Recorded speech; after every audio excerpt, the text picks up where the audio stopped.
chapter 19. Yun nga, pinakuha na ni Pilato si Jesus dahil yun nga namatay na sa Lord Jesus Christ. Hindi pala, ay papahagupit pa lang. At yun, pinaglaruan siya, di ba, minamak, nilagyan ng tinik yung ulo niya na talagang almost ma-remove na yung skull ng Panginoon Jesus Christ. At ang nangyari din, na-deform din ang mukha na Lord, na syempre yung mukha dahil almost ma-remove na yung skull. So imagine kung hindi siya Diyos, baka hindi siya makakarating talaga sa krus. Hindi niya mapapasan yung krus na yon. Pero dahil talaga sa supernatural strength na yon, ay talagang tinapos ng Diyos yung paghihirap na yun. Tulad ng sinabi ko dati na sa Lord ang yesterday, siya din ang present, siya din ang future. So kahit nasa present pa lang siya, ay nararamdaman na niya yung suffering. No, kasi nga siya din ang future. So nasa present pa lang tayo, pero nasa future na siya. Nanguna na si Lord Jesus Christ. Katulad ng pangungunan niya sa pagmarcha ng Israelites doon sa disyerto ng 40 days and 40 days na 40 years, no, na paikot-ikot sila dahil sa pagiging mareklamo. Yun yung nangyari kagabi ng mga madaling araw na ako natapos sa pagbabasa at yung pag-take down notes sa mga tinuturo din ng Lord. Siya rin ay sinuotan nila ng balabal na kulay ube. So, bakit nga ba kulay ube? Mapapatanong ka. Diba yun yung ginagamit sa Katoliko na Easter Sunday? Diba? Pag ganun, kulay ube yung nilalagay nila sa krus na tela. Kasi nga, ang purple ay nagsisimbolize ng royalty. Tapos, dito lang sa part na ginagawa ng mga tao, it's a form of blasphemy dahil sinuotan nga nila si Lord ng kulay ube or purple na yun, in English ko lang. So yun, sinuotan nila pero minamak nila. So yung pagsuot sa kanya ng kulay purple ay may kasamang insulto. Kasi nga pala, ang kulay na yun ay sumisimbola ng royalty, which is nagsisimbolize ng isang pagiging hari o di kaya pagiging royal. At sinisigaw nila na mabuhay ang Hodyo, gano'n, talagang iniinsulto nila ang Panginoon Jesus Christ. Pero si Pilato, ayaw talaga ni Pilato na ipapako si Lord. Mas lalo siyang natakot nang marinig na magsalita si Lord. Kasi si Lord with authority, di ba? Pag nagsalita, tapos talagang nakakamangha. May something talaga sa boses ni Lord. Nung narinig ko yung boses ni Lord Jesus Christ, guys, doon ko nalaman na immeasurable yung boses. Hindi mo talaga mapapakinggan mo kahit pupunta ka pa ng universe, pupunta ka pa ng pinakailalim ng part ng mundo natin, kahit pupunta ka pa ng impyerno, kung saan lupalop, ilalim mo ng dagat, hindi mo maririnig ang ganong klaseng tinig, kakaiba sa lahat. Yung boses na yun na kapag nagsalita, kapag kinausap ka, ay talagang mapupuno ka ng love. No? Madaming pinakita si Lord at pinaintindi sa chapters na ito, guys. Yung kamatayan niya, yung salita na yung boses niya na full of love, yung sa boses na yun na nagpakamatay, na ipinakita niya yung dakilang pagmamahal niya, dakilang boses na yun, talagang in-execute niya kung ano yung love, complete expression of love si Lord Jesus Christ. So yun nga, nagsigawan pa yung mga tao na gusto talaga nilang ipapatay ang Panginoon Jesus Christ. So ito yung hindi talaga mismo ang mga tao ang gustong pumatay kay Lord Jesus Christ. Bakit sinabi ni Lord, Father, forgive them for they do not know what they're doing? Kasi nga, hindi yung mismong tao ang gustong pumatay sa Diyos, kundi yung kasalanan. Yung kasalanan ay nagsisisigaw na ipapatay ang Panginoon Jesus Christ. Hindi talaga mismo yung tao. Kasi nga, sabi nga, di ba, sa salita ng Lord na hindi tayo nakikipaglaban sa flesh. Kaya si Lord Jesus Christ ay very meek and humble dahil hindi siya nakikipaglaban sa flesh, hindi siya nakikipaglaban sa tao. Bagkus, minahal niya ang tao, mahal pa niya ang tao. So, ang nagsisigaw doon sa crowded na place na yon laban kay Lord Jesus Christ ay ang kasalanan. Pero dinaig ng Panginoon Jesus Christ o tinalo ng Panginoon sa pamamagitan ng kanyang great love. Kaya pala, pag halimbawa iba yung trato sa atin ng ibang tao, gusto ni Lord na ipakita natin yung pagmamahal. Katulad ng ginawa ni Lord nung time na sinisigaw ng mga tao na siya'y mamatay sa krus or ipako sa krus. Kaya gusto ni Lord Jesus Christ na matuto tayo sa bawat salita ang binibitawan niya. At saka kapag nagbitiw din talaga si Lord Jesus Christ ng salita, nagiging material, nangyayari agad. Nararamdaman agad ng tao, nababago agad ang tao. Every time na may mga Muslim na pinapakitaan ni Lord, tapos nakikipag-usap si Lord, talagang nababago. Talagang binago sila ng boses ni Lord. Kaya ganun din ang mangyayari sa evangelism. Kapag ang boses ng isang tao ay sinasamahan talaga ni Lord Jesus Christ, talagang may buhay na mababago. May matang luluha, may makakaramdam na talagang sinasamahan siya ni Lord Jesus Christ, itong tao na to. Kaya yung tao na nilapitan ay talagang mababago. May times na may mga paunti-unting pagbabago na makakaramdam siya na iba na siya. Parang something ganun. May something nakakaiba sa boses ng Panginoon Jesus Christ. Nung sinabi ni Lord dati na, nung habang nagbabasa ako ng salita ng Bible, sinabihan ako ni Lord na mahal kita. Tapos yung salita na yun nag-penetrate sa puso, na talagang mapapaiyak ka. Na hindi mo akalain na sa dami mong ginawa, sa sobrang makasalanan mo, may biglang magsasabi sa iyo na mahal ka ni Lord Jesus Christ. Or mismo ang Diyos magsasabi sa iyo, mahal na mahal kita. Tapos akala mo coincidence, pero hindi pala, talagang nilapitan ka ng Panginoon. Siguro ginagamitan na ng tao, ginagamitan ka na ng tao kasi siguro hindi makakakilos si Lord Jesus Christ sa buhay mo. At hindi makakapagsalita si Lord ng malaya sa tenga o puso mo. Kaya ang ginawa na Lord, ginagamitan niya ng tao. Pero hindi talaga yung taong nakikipag-usap sa iyo, mismo ang Diyos na. Yun. So yun yung nakikita at natutunan ko kay Lord Jesus Christ. At yung the rest sa mga sinasabi ko ngayon ay si Lord na ang nakikipag-usap. Yung the rest na sinasabi ko ay hindi ko na pinag-aralan, kundi kusa na lang siyang nagsasalita yung banal na Espiritu na Lord. So glory to God. So wala kasing makita talaga si Pilato na dapat ipako si Lord. Hindi niya deserve. Kaya sabi niya, nanghugas ng kamay na kayo ang bahala magpako sa kanya sa krus. Kaya wala naman siyang nakikitang dahilan para hatulan. At dito makikita natin na may ilan pa din talaga na may takot sa Diyos kahit na nakaupo sila sa mataas na posisyon. Pero majority talaga ay walang takot sa Diyos. Sumagot yung mga Hudiyo na may mga batas sila na dapat sundin. Pansinin niyo guys, ang religion ng Jew o yung Jewish belief ay nasubmit na doon sa paniniwalang Romano. Kasi nga Romans, 'di ba? Romans to si Pilato, 'di ba? Isa siyang Romano. Dahil masama ang balak nila, kaya isinabmit nila yung reklamo nila sa pananampalataya doon sa walang Diyos. At hindi kumikilala sa Diyos. Hindi kinikilala ang Diyos. So dito natin makikita na ang mga Jew ay hindi na ginagabayan ng Panginoon. Hinayaan na sila. Kaya sila magulong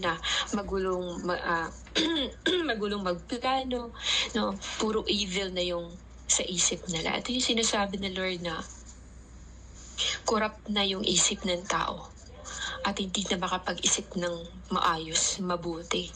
Kaya puro evil na lang na mga desires ang nasa kanila. Yun yung sinasabi sa chapter 19 verse 7 ng John. At nang marinig ni Pilato ang sinasabi nila, verse 8, subalit hindi tumugon si Jesus. Nung muling nagtanong si Pilato, ayaw mong magsalita sa akin. Dito natin makikita. Napaka-valuable para sa Diyos ang salita dahil siya ang mismong salita. Valuable si Lord Jesus Christ pagdating sa pananalita dahil may power siya kung magsalita. Kaya hindi siya basta-basta nagsasalita. Hindi siya basta-basta nagbibitiw ng salita. Dahil nagiging material kapag siya ay nagsalita. Tinatanong ni Pilato, taga saan ka ba? Subalit hindi tumugon si Jesus. Kasi kapag nagsalita siya, mabubuksan ang kanilang spiritual understanding. Mabubuksan ang spiritual understanding ni Pilato. Ang salita ni Lord ay nakakapagpabago. Ang boses ni Lord nakakapagpabago. Muling nagtanong si Pilato, ayaw mo magsalita sa akin? Hindi mo ba alam na may kapangyarihan akong palayain ka o ipapa ko sa krus? Sumagot si Jesus, hindi ka magkakaroon ng kapangyarihan sa akin kung hindi iyan ibinigay sa iyo mula sa langit. So parang gustong sabihin ni Lord Jesus Christ, hindi ka magkakaroon ng kapangyarihan sa akin kung hindi kita binibigyan ng kapangyarihan. Diba?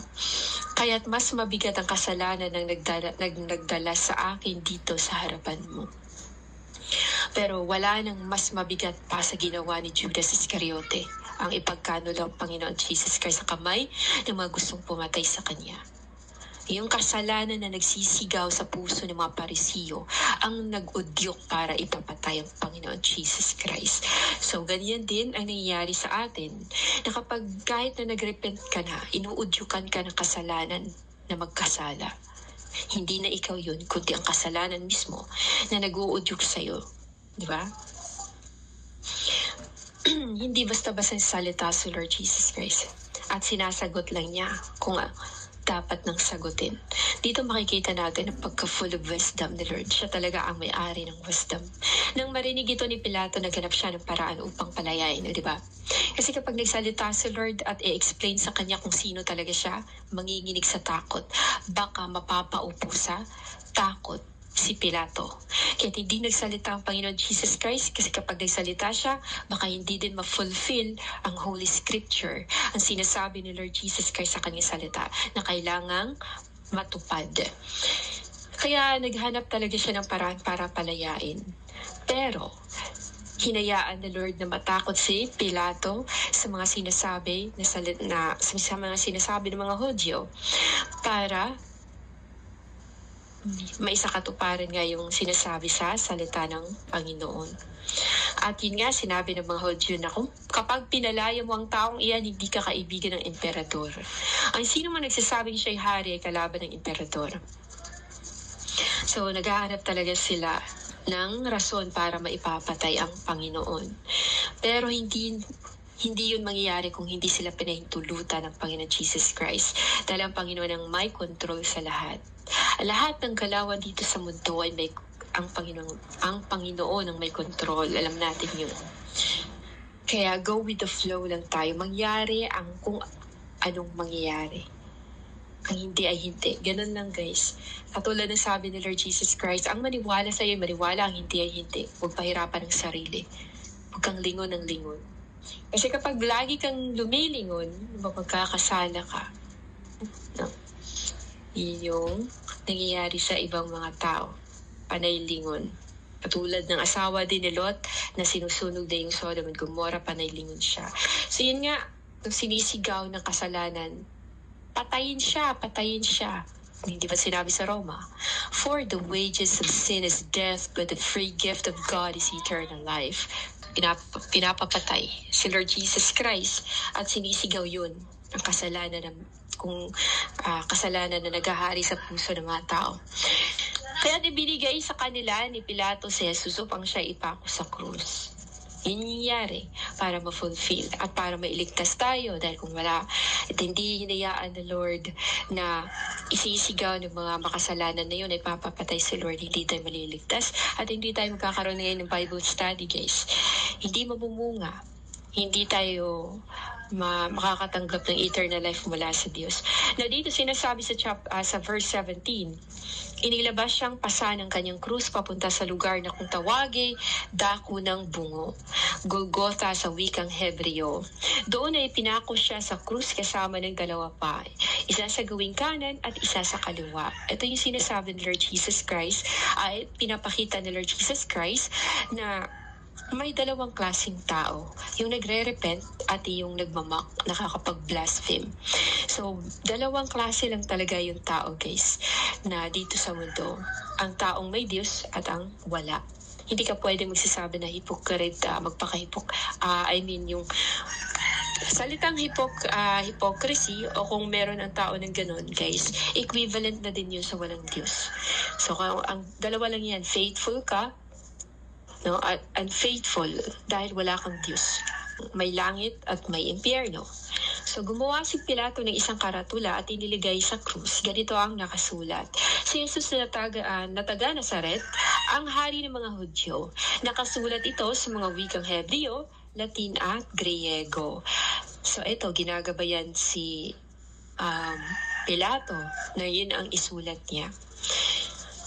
Marami sa mga Hudyo ang nakabasa nito sapagkat malapit lamang sa lungsod ng dakong pinagpakuan kay Jesus. Kaya't sinabi ng mga punong pari kay Pilato, huwag ninyong isulat ang hari ng mga hari, ang hari ng mga Hudyo. Kundi sinabi ng taong ito, ako ang hari ng mga Hudyo. Pero iba ang isinulat. Talagang ang nakasulat ay ang hari ng mga Hudyo. Na hindi lang claim, hindi lang self-claim, kundi talagang siya ang hari ng mga Hudyo. At ito ay gustong isulat ng Panginoon. Ang naisulat ko na. Yun yung sabi ni Pilato nung nag-complain ng mga Hudyo na palitan nga yung sinulat niya doon. So yun nga, nang si Jesus ay maipako na ng mga kawal, kinuha nilang kanyang kasuotan at pinaghahati-hati. Ito yung sinabi sa Old Testament. Yun nga guys, ang New Testament is the fulfillment of the Old Testament. Diba? At ang Christianism ay fulfillment ng Jewish na paniniwala. Pero hindi yun tinatanggap ng mga Hudyo. Kasi nga, ang Kristiyano daw ay pagan na religion. Isang pagano kasi tao lang daw si Lord, pero ginawang Diyos. So yun nga, at pinaghahati-hati yung kanyang kasuotan. At 4 na bahagi sa isa sa bawat kawal. Kinuha rin nila ang kanyang mahabang panloob na kasuotan. Ito'y walang tahi at hinabi ng buo mula sa itaas hanggang sa ibaba. So walang tahi yung panloob. No? Kaya't pag-usapan ng mga kawal, huwag nating punitin ito. Mapaglabunutan tayo para malaman kung kanino ito mapupunta. Sa gayon, natupad ang isinasaad ng kasulatan na yung propesya ng Panginoon Jesus Christ na pinaghati-hatian nilang aking kasuotan at para sa aking damit sila'y nagpalabunutan. Nga, mababasa po natin ito sa mga Awit 22 verse 18. Mga damit ko'y kanilang pinagsugalan at mga saplot ko'y pinaghahati-hatian. So yun nga, ang salita ng Panginoon Jesus Christ ay talagang na-fulfill, guys. At yan, ang salita ng Lord Jesus Christ ay talagang nagiging material. No? Ganoon nga ang ginawa ng mga kawal. So na-fulfill. At dito, basahin din natin dito guys sa verse 28, highlight ko lang yung dapat na i-share ko sa inyo. Dito sa pagkamatay na ni Jesus, alam ni Jesus na naganap na ang lahat ng bagay. Kaya't upang matupad ang kasulatan ay sinabi niya, nauuhaw ako, di ba? Na yung parang pang-climax na malapit ng matapos. Kaya nagsalita ng Panginoon na siya ay nauuhaw. At mababasa po natin dito sa Mateo 5 verse 17 na huwag ninyong isiping naparito ako upang sirain ang kautusan o ang mga propeta. Naparito ako hindi upang sirain kundi upang tuparin ang mga ito. So, dito malalaman natin na ang New Testament ay fulfillment ng Old. So, hindi pwede na magbasa ka lang ng New Testament. Kailangan mo din basahin ang Old para maintindihan ang New Testament. At para maintindihan ng mga Hudyo, ang Torah ay kailangan nila magbasa ng Old Testament ng Bible. At para maintindihan din nila ang nasa Old Testament, ay kailangan din nilang basahin ang New Testament. Kaya kailangan magkasama po yun. Hindi po pwedeng sabihin, history na lang talaga ang Old Testament. So, wala pong New Testament na binabasa ngayon ng mga tao na iba pang mga limitado ang pag-iisip, no, ng mga leader kung wala pong Old Testament, no. Hindi po pwede na talagang i-reject na lang ang Old Testament kasi lahat po yun ay isinalita na ni Lord Jesus Christ kung anong nasa New Testament. So, ang ginawa na lang ni Lord ay fulfill na lang niya. Kaya napaka-importante po na talagang basahin ang Old Testament, especially if kompleto po ito. Para naman matuto talaga ang tao at kung saan talaga galing si Lord, bakit siya tinawag the Lion of Judah, no? Kasi hindi natin mababasa po ito, ang lahat, no, o detalyado kung hindi po natin babasahin ng Old Testament. Kaya napaka-importante ng Old Testament. Napaka-importante din sa buhay ng Kristiyano ang magkaroon ng testimony. Dahil sa testimony din niya, makikita ang pagbabago. Na makikita kung anong buhay niya noon, no, yung history ng buhay niya. Para din po siyang Bible. Ang Bible nga lang ay buhay na Lord Jesus Christ. From the book of Genesis to the book of Revelation, ang pinag-uusapan po dyan ay ang salita na si Lord Jesus Christ, Yeshua HaMashiach. So, dito dadako po tayo sa verse 29 pa din po ng chapter 19 ng John. May isang mangkok doon na puno ng maasim na alak. Dito natin maintindihan, bakit nga ba ang kawal ay pinapainom siya ng maasim na alak? So, ito po ang pinaintindi sa akin by God's grace, Lord Jesus Christ. So, habang sinasabi at pinapaintindi ni Lord Jesus Christ ito, guys, na para po ako dinala sa alapaap. So, inilubog nila rito ang isang espongha. Ikinabit iyon sa isang tangkay ng hisopo at inilapit sa kanyang bibig. Pagkatanggap ni Jesus ng alak, sinabi niya, naganap na. Iniyuko niya ang kanyang ulo at nalagot ang kanyang hininga. So dito po, mababasa natin sa verse 28 no, ng John chapter 19 verse 28 na alam ni Jesus na naganap na kasi alam ni Lord Jesus Christ ang lahat. Nakikita na niya. Ang kanyang mata ay futuristic. Futuristic po ang mata ni Lord kahit ang kanyang presence, ang kanyang power, no? Kaya nga naman po dito pinaliwanag ni Lord Jesus Christ sa verse 29 about sa mangkok na maasim na alak, no? Ang mangkok ng alak o ang asim, take note po, ang mangkok ng alak o ang asim o yung maasim na alak ay sumisimbolo ng kasalanan, no? Dito guys, pinapainom sa Lord Jesus Christ, dahil ang ibig sabihin nito, ang maasim na alak ay sumisimbolo ng kasalanan. Kasalanan na may kasamang kasunduan sa kamatayan. So ito po in-explain ni Lord Jesus Christ. Sa kamatayan, kaya ito iniinom ng Panginoon dahil inako niya ang lahat ng pagkakasala, pati ang parusa, kasama na ang consequences sa paggawa ng kasalanan ng tao. Ininom niya ang mangkok o parusa ng dapat sana'y ang tawang iinom o magdurusa. Ito na ang una at huling pagsakripisyo niya sa sangkatauhan at hindi na siya dadaan muli sa ganoong mga landas. So ngayon po na nagsasalita po ako, ay kinumpirma po ni Lord Jesus Christ na sa kanya po galing ito. No, pagkasabi ko niyan guys, biglang para ko itinaas, parang ganun. So yun nga, kasama ng consequences, no, lahat pinagbayaran na the Lord. Lahat ng consequences ay pinagbayaran na the Lord Jesus Christ. Dito ko naintindihan, guys, kung bakit kahit humingi ka na ng tawad, ay bakit parang dinanas pa din niya yung sinasabi nilang consequences pa din niya ng kasalanan. Kahit na humingi ka na ng tawad, pinatawad ka na ng Lord, sinabihan ka na ng Lord, go and sin no more. Yun pala, guys, sasabihin ko sa inyo, ang naniningil pala ng consequences na yun ay ang dyablo. Pinipilit pa din niya na pagbayarin ka. Na humingi ka ng tawad sa past sins mo. Pero bakit parang nagsasabi pa din yung iba na consequences yan ng kasalanan na ginawa mo noon? Yun pala ay gusto ka pa din na maging guilty ng kalaban at isipin yung kasalanan na yun at para sabihin mo consequences. Ibig sabihin hindi ka totally forgiven ng Panginoon pala kung ganun ang pag-iisip mo.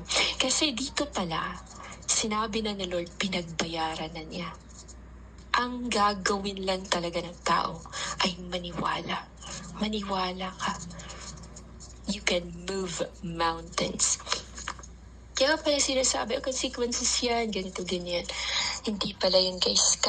Pati consequences yan, pinagbayaran na ni Lord. Ibig sabihin, andun yung total forgiveness sa kamay ng Panginoon. Nagfo-flow yung total forgiveness na yun. So, kaya pala yun, di ba, maririnig mo na lang kahit sa turo noon sa church. Sasabihin, consequences pa din yan. Pinatawad ka ng Panginoon, pero kailangan mong panindanasin yung consequences na yun. Di ba, may ganun? Ganun yung narinig ko doon sa church na dati. Na pagbayarin, pero light na lang daw. Yun pala, hindi pala si Lord Jesus Christ yun, kundi si Satan. Gusto niya i-recall sa'yo yung mga past sins mo para maisip mo na consequences pa din ito ng kasalanan ko. Ibig sabihin ba nun, pinagbayaran mo pa din yung kasalanan mo? Ibig sabihin ba nun, wala kang total forgiveness galing sa Diyos? Kasi kay Lord Jesus Christ, kapag nag-forgive si Lord, ay totally forgive na. Total forgiveness na.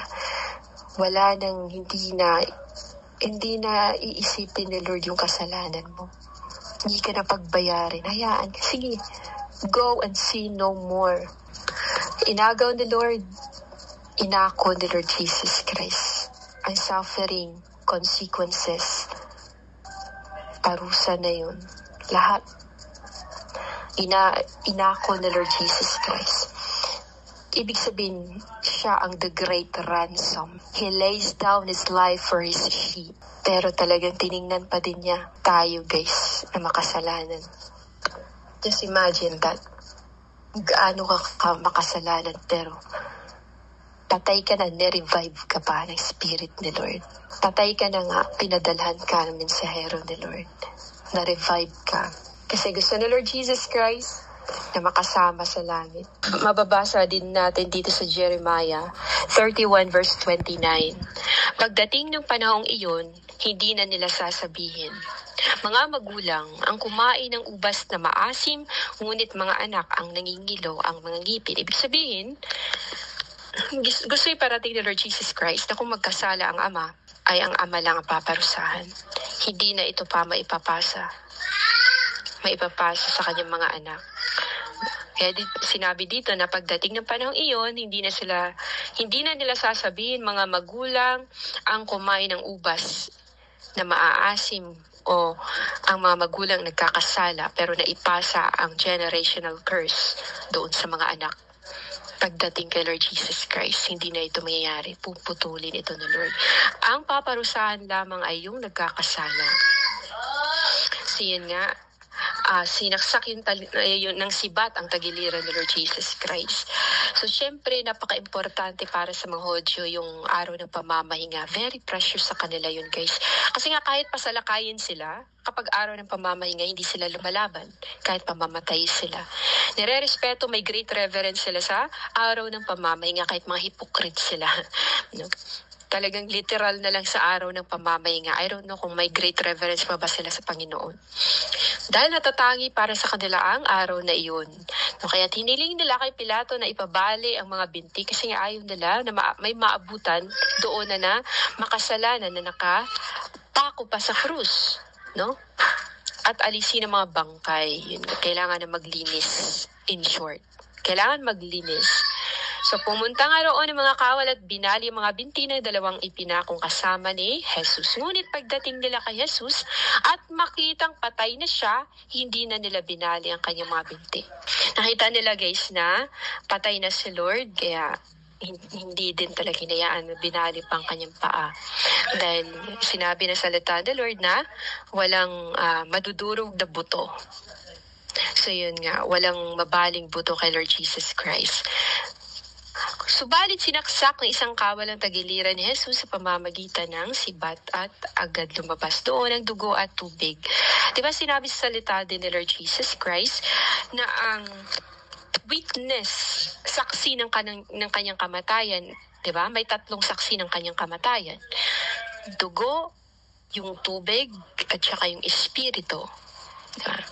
Yung dugo, tubig at espiritu. Sa katawan, no, nasa iisang katawan. Alam mo ba guys, yung mga 3 saksi na yon ay ang Father, Son, and Holy Spirit. Yun yung 3 saksi sa kamatayan ng Panginoon Jesus Christ. Nung panahon na ipinako si Lord Jesus Christ, ay talagang hindi tumingin lahat ang mga anghel sa langit. No, nag-iyakan lahat ng mga tao, anghel sa langit. Hindi nila tinitingnan paano si Lord tinorture. That was a very brutal na pagkamatay. Si Lord Jesus Christ ang pinaka-brutal na pinatay dito sa mundo. At walang makakagaya nun. Kahit pa yung mga gumagaya si Mana Santa, nagpapapako sa krus. Very mild. Wala lang yan sa kalingkingan na dinadas ng Panginoon Jesus Christ. Because it's a very big insult kay Lord Jesus Christ. Dahil hindi madali ang kanyang dinanas pero ginagaya ng tao. Diba? Iba yung motibo.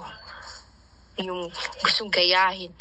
Ba't mo pinapahirapan ang sarili mo? Why not na magsisi ka na lang sa kasalanan mo? Di mo mapapantayan ang ginawa ng Diyos. Dahil Diyos yun. As the Lord ay nasa langit, as the Lord na nakatira sa langit, kahit nga ang langit cannot contain His glory, hindi makakapuno sa kanyang presensya. No? As the Lord is higher, no? Ganun din dapat ang ating respeto sa Panginoon Jesus Christ at yung reverence naman. No? Hindi dapat gawing katuwaan o yung imamak si Lord, insulto, nagaya-gaya yung mga ginagawa dahil hindi basta-basta pinagdaanan niya. Diyos yun. No, bakit kaya walang takot ang mga tao? Bakit kaya sila nagpapako at ginagaya nilang pagpapako sa krus? Kasi bulag sila. Hindi nila alam ang kanilang ginagawa. Ang satanic na presensya na meron sila, yung Satan na nag-udyok sa kanila guys, nagayahin ang ginagawa ni Lord at pagtawanan. Akala ng mga tao ay nakakatuwa sila at sa mata ng Panginoon. Nagugustuhan ni Lord ginagawa nila. Pero hindi nila alam guys. Niyayakap nilang kamatayan. Niyayakap nilang parusa. Subalit sinaksak, yun nga yung sinabi ko. Yung tubig, dugo. No? Balik tayo dun guys sa panahon na si Judas Iscariote ay pinagkanulo na niya si Lord Jesus Christ. Hindi pa siguro alam talaga ni Judas Iscariote o kahit ang mga apostoles sa Lord ang future. Tinawag ni Lord Jesus Christ si Judas Iscariot at tinanong kung saan na yung pera. Hindi akalain ni Judas Iscariot na malalaman niya ni Lord Jesus Christ. Kasi palagi niyang kasama si Lord. Siguro nilihim niya pero bakit nalaman? So, hindi siguro niya alam na si Lord ay future. Tapos, inilapag ni Judas Iscariote yung pera na yun. Inilapag niya sa mesa. tinanong siya ng Lord Jesus Christ, kulang ito. Saan na yung iba? Saan yung iba? Pero hindi yan nakasulat sa Bible, guys. Di ba? Nila Iscariot, yung pera na yun, na ibinayad ng mga Parisiyo na ipagkanulo nila sa Lord Jesus Christ. Tinanong niya si Judas saan yung iba. Kasi nga pala, guys, nabawasan na dahil ibinili ni Judas Iscariote ng lupa. At yun ay tinatawag na Akeldama, kung saan siya nagpakamatay. At hindi pala talaga siya yung nakabiti na nagpakamatay, kundi parang siguro baka siya yung nagpatiwakal pero nahulog siguro. Nahulog siya siguro sa di ba yung di siguro matibay yung itinali sa leeg niya or nahulog siya. Kaya siguro nabaliktad siya eh. Nauna yung ulo ata eh. Nauna yung ulo parang ganun. Tapos diba, lumabas yung mga bituka, lumabas yung organs niya, mga intestine, mga ganun. So, hindi akalain ni Judas Iscariote, hindi na niya kaya na pinagkanulo niya ang gumagawa ng mabuti sa mga Parisiyo. Kaya itinapon niya yung mga coins, yung pera, coins daw, no? Itinapon niya yung pera na binayad sa kanya sa mga Parisiyo. Pero yun nga, sabi ng mga Parisiyo, ano naman ngayon, responsibilidad mo yan, ikaw yung nagkanulo sa Panginoon mo sa amin. So, dahil nga marumi na yung pera na yun, may kasama ng dugo, ayun nga, blood of money o money of blood. Ano ba yan? Basta, may kasama ng ganun, no? Na may dugo yung pera na yun. Kasamang dugo na yung pera na yun. Blood money. So, ang ginawa nila, hindi na nila inilagay sa yun, blood money. Hindi na nila inilagay sa treasury box. Di ba ibinili nila ng lupa at doon nila ililibing yung mga foreigner. Kasi nga marumi yung pera na yun. So yun ang ginawa. So totoo ang kanyang pahayag at alam niyang katotohanan ang sinasabi niya. Yun nga, ang nakakita nito ang nagpatotoo upang kayo rin ay maniwala. Totoo ang kanyang pahayag at alam niyang katotohanan ang sinasabi niya. At mapapahiya ang mga kawal ng panahon na pinaglaruan nilang Panginoon Jesus Christ. At nung talagang natapos na, nung talagang nalagutan na siya ng hininga, na biglang lumindol ng napakalakas na tayo doon ay nahati ang templo, ang kortina ng templo, kahit ang templo nasira at nagdilim. Ganon din sa pagbabalik ng Panginoon Jesus Christ. Magdidilim daw, hindi daw 3 days. Ni-reveal ng anghel ni Lord Jesus Christ na hindi 3 days, kundi 3 hours. 3 hours na naglindol, 3 hours na dumilim. Yun yung nangyari dati, guys. Yun yung nangyari sa pagpako kay Lord Jesus Christ, Yeshua HaMashiach. Kasi nga kapag 3 days yung darkness, baka mapapaisip, malalaman na talaga na ito, mag-rapture na talaga. Makakapag-ready sila. Pero sinabi dito ni Lord, 3 hours. 3 hours nung namatay si Lord Jesus Christ. After niya namatay, napahiya yung mga kawal. Hindi nga natin alam kung buhay pa ba sila nung lumindol eh. No? Hindi natin alam kung dahil sobrang lakas. Imagine 3 hours yun. Matagal yun, guys. Napakalakas na lindol. So, ganun din mangyayari sa rapture. I don't think so. Nakakatakbo pa ang mga kawal nun. Dahil, syempre, nagdilim. Walang ilaw nun, guys. Wala pang flashlight noon. Except na lang kung may dala-dala silang, anong tawag nun? Buron yun sa amin eh. Yung parang lampara, mga ganun. Nangyari ang lahat ng ito upang matupad ang sinasabi sa kasulatan, walang mababali isa man sa kanyang mga buto. At may bahagi pa rin ng kasulatan na nagsasabi, pagmamasdan nila ang kanilang sinaksak ng sibat. Pinagmastang mabuti ng mga kawal, yung sinaksak na part sa tagiliran ni Lord Jesus Christ. Pinagmasdan nilang mabuti. Bakit may tubig? Diba? Ito yung sinasabi, kung makakaramdam ka na parang nasa tagiliran mo, na parang may living water, or may parang nag-move sa tagiliran mo, living water po yan sa Lord Jesus Christ. Pagmamasdan nila ang kanilang sinaksak ng sibat, ito din ang nangyayari sa mga disciples ni Lord. Nung mga hindi naniwala, especially kay Thomas. Hindi ako naniniwala na hindi lang si Thomas ang nag-doubt. No, kasi nga madaming tao noong unang panahon, kaysa ang daming naniwala kay Lord Jesus Christ, nag-follow kay Lord. Pero nung time na wala si Thomas noon, nagpakita sa Lord Jesus Christ, no, nag-doubt si Thomas. Madami kasing nangyari talaga na hindi nakasulat sa Bible. Kasi daw, kapag nakasulat, baka hindi daw, no, hindi kayang bitbitin, hindi magiging handy. So pagkatapos nito si Jose ng taga-Arimatea, nagsadya kay Pilato upang humingi ng pahintulot na makuha ang bangkay ni Jesus. So si Jose ng Arimatea ay isang alagad ni Jesus. Dahil sa takot niya sa mga pinunong mga Hodyo, siya ay inilihim niya ito. Inilihim niya siya ang kanyang pagiging follower ni Lord Jesus Christ. May great persecution na nangyayari. Madaming patayan, pinapapatay kasi ng mga Hodyo ang mga follower ni Lord Jesus Christ. So siguro pinahintulutan naman siya ni Pilato,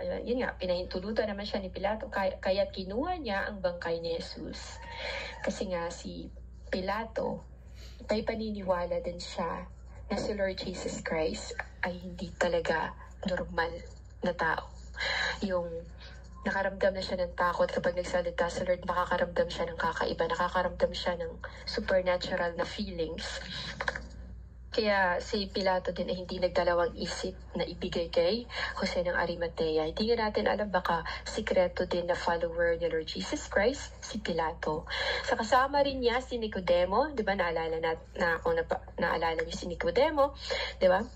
Miyembro ng Pariseo, pero siya ay nilihim lang niya ito, guys. Kasi alam niya kung ano ang tawag nito, maaaring mangyari din sa kanya. Kasama rin niya, yun nga, si Nicodemo, kasama ni Jose Arimatea sa pagkuha ng bangkay ni Lord Jesus, yung katawan ni Lord Jesus Christ. Na noong una ay sa gabi, nagsadya kay Jesus, may dala itong pabango. No? Ini-offer niya yung pabango niya kay Lord Jesus Christ. Siguro grabe yung kapighatian na nararamdaman nila, no? Na nung time na namatay si Lord Jesus Christ. Mga 30 kilong pinaghalong mira at aloe. Kinuha nila ang bangkay ni Jesus at nilagyan ng pabango at binalot sa telang lino. Ayon sa kaugalian ng mga Hodyo, dahil si Lord Jesus Christ ay Hodyo, di ba? Malapit sa pinagpakuan kay Jesus ay may isang halamanan at dito may isang bagong libingan, hindi pa napaglilibingan. So ito'y nakaprepare talaga para kay Lord. Yung bagong libingan, talagang may garden pa. Dahil doon ay bisperas ang araw ng pamamahinga at dahil malapit ang libingang ito, doon nila inilibing si Jesus. At siya tatapos po ang chapter 19.